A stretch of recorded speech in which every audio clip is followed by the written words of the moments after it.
The final chapter in the DCEU is going to clock in as one of the shortest films in the DCEU, because the film is currently listed as an hour and 55 minutes, meaning that it is much shorter than the first film's runtime of 2 hours and 25 minutes, and right now the final runtime looks like it's going to tie Birds of Prey, once you include the credits.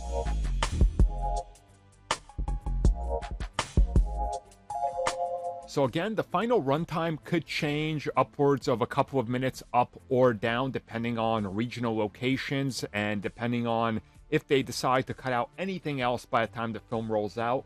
Sometimes we've seen 3 to 4 minutes cut out of the final cut of the film compared to what it was reported as when you bought your tickets. But that's because these days they're literally cutting down to the world premiere and The Wire, and sometimes even beyond that, literally cutting out a different film that comes out to the final audience instead of what was at the premiere, which has sometimes been a little longer or slightly different. So is this really surprising? I honestly don't think so.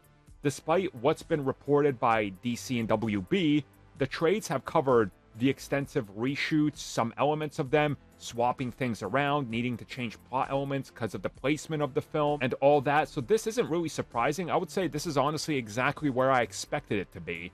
And there was speculation and rumors that they would try to get this thing under 2 hours for hopefully repeat viewings, which under 2 hours guarantees you could show it at least 4 to 5 times per day on a screen.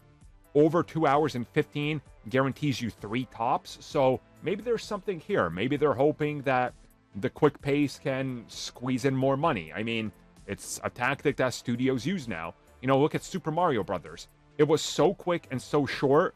Sometimes people literally watched it twice a day, and they could fit sometimes 6 to 7 showings a day per screen. I mean, it makes sense, right? And if you're a little worried about this film and want it out there, well, why not a shorter runtime as well? And this also seems to be becoming a trend, so I'm not that worried about it, but I also never questioned the quality of Aquaman 2, as I expected it to always be a massive step downwards from the first one, which was already well, it's the best we're gonna get an Aquaman film, and it's definitely not perfect, but make do with what you got. So it is what it is. Obviously, we're gonna talk more about Aquaman in the next couple of weeks leading up to release, so we'll see what happens next, because the marketing cycle starts, well, now, I guess.